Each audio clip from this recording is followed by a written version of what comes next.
विनोद, तूने हलवाई को सारा सामान तो दे दिया है ना? अक्षय की शादी में कोई कमी नहीं रहनी चाहिए। आखिर सबसे छोटा भाई है तुम सबका। हाँ माँ, आप चिंता मत करो, मैं पूरा ध्यान रखूंगा। मंगल बेटा, तूने तो कहा था कि फूल का ऑर्डर दे दिया है, यहाँ तो फूल पहुँचे ही नहीं। अब क्या बहू की विदाई के बाद फूल आएंगे? माँ, मैंने अभी बात की है फूल वाले से, वो रास्ते में ही है। आप किशोर भैया से क्यों नहीं कहती कुछ करने को? किशोर पहले ही मेरे बताए काम कर रहा है। पास के सभी रिश्तेदारों और मोहल्ले वालों को कार्ड वही तो देकर आया था। रिसेप्शन के लिए हॉल भी उसी ने बुक किया था। टेंट कुर्सी वालों को भी तो वही देख रहा है। पर कई मोहल्ले वाले तो हमारे भरे पूरे परिवार से जलते भी है, उन्हें बुलाने की क्या जरूरत थी? बेटा, शादी ब्याह में तो बुलाना ही पड़ता है, नहीं तो लोग क्या कहेंगे। दादी दादी देखो ना, हलवाई अंकल हमें लड्डू नहीं दे रहे, आप इनको डांटो ना। अरे चैन सुख दे देना बच्चों को लड्डू, क्यों तंग कर रहा है इन्हें? बीबी जी, मैं कहाँ मना कर रहा हूँ, लेकिन लड्डू बनते ही ये बच्चे उठा उठा कर खा लेते हैं। अरे मैं तो इन्हें थाल में रख के परोस भी नहीं पा रहा। भागो, अब कोल्ड ड्रिंक पीने चलते हैं। भागो भागो, अब कोल्ड ड्रिंक पीने चलते हैं। जैसे कि आप देख रहे हैं, आज इस घर के सबसे छोटे बेटे अक्षय की शादी है। घर में बहुत चहल पहल है। कुलभूषण की बीवी कमला को फुर्सत ही नहीं है कामों से, लेकिन कुलभूषण और घर के बाकी लोग कहाँ हैं? आइए देखते हैं। अजी, आप यहाँ आराम से बैठकर गाने सुन रहे हो और घर में अभी तक इतने काम बचे हैं करने को। अरे भाई, मेरे सबसे छोटे बेटे की शादी है, इसके बाद तो मैं अब चिंता मुक्त हो ही जाऊंगा। और फिर घर में तुम हो, बेटे बहुएं हैं, तुम लोगों के होते हुए मैं क्यों काम करूं? मैं तो शान से बेटे की शादी में जाऊंगा तैयार होकर। अरे ठीक है, अब आप आराम ही कीजिए। एक बार अभिषेक की बीवी आ जाए, फिर मैं भी आराम करूंगी और मेरी चारों बहुएं पूरे घर की जिम्मेदारियां संभाल लेगी। इतना कहकर कमला वापस अपने काम में लग जाती है। बेटा भी, तू अब तक तैयार नहीं हुआ? किससे बात कर रहा है फोन पर? तैयार कैसे हूँ? सैलून जाने से तो आपने मना किया है, क्योंकि मुझे हल्दी लग चुकी है। भाभीयों को देखो, सुबह से पार्लर में है। अक्षय की शादी हो जाती है और नंदिता बहू बनकर घर आ जाती है, लेकिन इस घर की खुशियों को मानो किसी की नजर लग गई थी। नंदिता के आने के बाद आए दिन घर की शांति भंग होती रहती। अपने माँ बाप की इकलौती बेटी को इतने बड़े परिवार की जिम्मेदारियाँ कहाँ संभालनी थी? अभी देखो ना, मेरे हाथों की मेहंदी भी अभी नहीं उतरी है और तुम्हारी मम्मी ने मुझे घर के कामों में लगा दिया। मैंने सोचा था कि घर की सबसे छोटी बहू होने के कारण मुझे सब पलकों पर बिठा के रखेंगे, पर यहाँ तो पलक झपकने की भी फुर्सत नहीं मिलती। देखो नंदू, शादी के पहले ही मेरे घर वालों ने तुम्हें और तुम्हारे पेरेंट्स को बता दिया था कि मैं जॉइंट फैमिली में रहता हूँ, तो फिर अब ये शिकायत क्यों? और फिर तुमसे पहले मेरी भाभी भी तो आई थी शादी करके, उन्होंने तो कभी कुछ नहीं कहा। नंदिता तब तो चुप हो जाती है, लेकिन ऐसा बहुत दिनों तक नहीं चलता।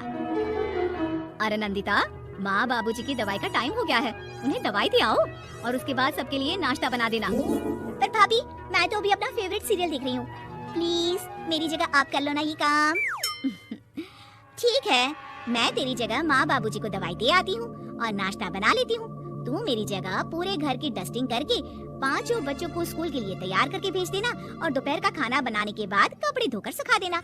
उसके बाद हम दोनों मिलकर बाजार जाकर सब्जी ले आएंगे, फिर डिनर की तैयारी कर लेंगे और उसके बाद बस भाभी, मैं माँ बाबूजी को दवाई देकर सबके लिए नाश्ता बना देती हूँ। हे भगवान, ये कहाँ लाकर फंसा दिया मुझे। मेरे घर में तो गिनती की 8 रोटियाँ और 2 सब्जी बनती थी और नाश्ता निपट जाता था। यहाँ तो रोटियों का ढेर और सब्जियाँ बड़े बड़े पतीलों में बनानी पड़ती है। नाश्ता बनते बनते लंच का टाइम हो जाता है और लंच बनते बनते डिनर का।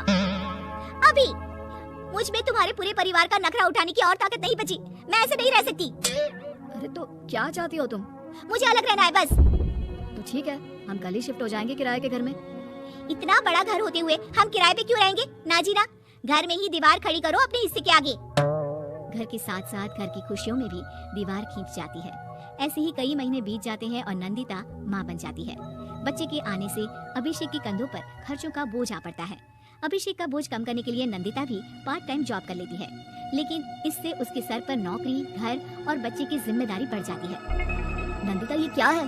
तुमने घर भी ठीक से साफ नहीं किया, ना ही मेरे कपड़े धुले हैं। चिंटू के बाल भी कटवाने जाना था, देखो उसके बाल कितने बढ़ गए हैं। अरे करती क्या हो पूरा दिन तुम? मैं करती क्या हूँ? तुम्हारा नाश्ता और लंच बनाने के बाद चिंटू को डे केयर सेंटर पर छोड़ कर आती हूँ, फिर खुद ऑफिस जाती हूँ। पूरा दिन काम करके आने के बाद बिना आराम किए बाजार से सब्जियाँ लेकर आती हूँ, घर आकर खाना बनाती हूँ, चिंटू को देखती हूँ और क्या करूँ मैं? किसने कहा था अपने सर पर इतने काम लेने को? मत जाओ ऑफिस। ऑफिस जाए बिना घर के खर्चे कहाँ से पूरे होंगे? चिंटू की डे केयर का खर्च, उसके लिए बेबी फूड का खर्च, प्रेस वाली का खर्च, ये सब तुम्हारी सैलरी से होता नहीं है। अगर परिवार से अलग नहीं होती तो इतनी मुसीबतें नहीं उठानी पड़ती तुम्हें। तुम्हें परिवार के साथ मिलकर काम करने में दिक्कत थी, लेकिन काम तो अब भी बहुत है तुम्हारे सर पर। चिंटू को भी डे केयर भेजने की जरूरत नहीं पड़ती। उसको गोद में खिलाने के लिए दादा दादी और घर के सभी बड़े होते। उसके साथ खेलने के लिए उसके भाई बहन भी होते। मेरे तीनों बड़े भाइयों के बच्चे भी बड़े हुए हैं, लेकिन बिना महंगा बेबी फूड खाए, क्योंकि मेरी माँ और भाभियाँ बहुत अच्छे से जानती है कि बच्चे को क्या खिलाना चाहिए। बिजली के बिल जैसे खर्चे भी सब मिलकर बांट लेते थे, लेकिन तुम्हें तो सबसे अलग रहने में ही मजा आता है। तो अब शिकायत क्यों करती हो? बस करो अभिषेक, बस करो। मैं मानती हूँ कि मैं गलत थी। मेरे एक गलत फैसले ने हमें बिल्कुल अकेला कर दिया है सबसे। एक घर में होते हुए भी हम बाकी परिवार से अजनबियों की तरह रह रहे हैं। अभिषेक और नंदिता की सारी बातें घर के बाकी लोगों को सुनाई दे रही थी। तभी कमला बोल पड़ती है। अरे नंदिता बहू, किसने कहा कि तुम अकेले हो? तुम्हारा इतना भरा पूरा परिवार है ना तुम्हारे साथ। हम तो बस ये चाहते थे कि तुम अपनी गलती समझ जाओ। अगर हम तुम्हें समझाते तो शायद तुम ना समझती, लेकिन अपनी गलती का एहसास तुम्हें खुद हो गया है, तो अब तुम समझ चुकी हो परिवार में एक साथ रहने का मोल क्या होता है। मम्मी जी मुझे माफ कर दीजिए, अब ऐसा दोबारा कभी नहीं होगा। अरे माफी बाद में, पहले मेरा पोता जरा मेरी गोद में तो दे, और तू जाकर सबके लिए चाय बना ला।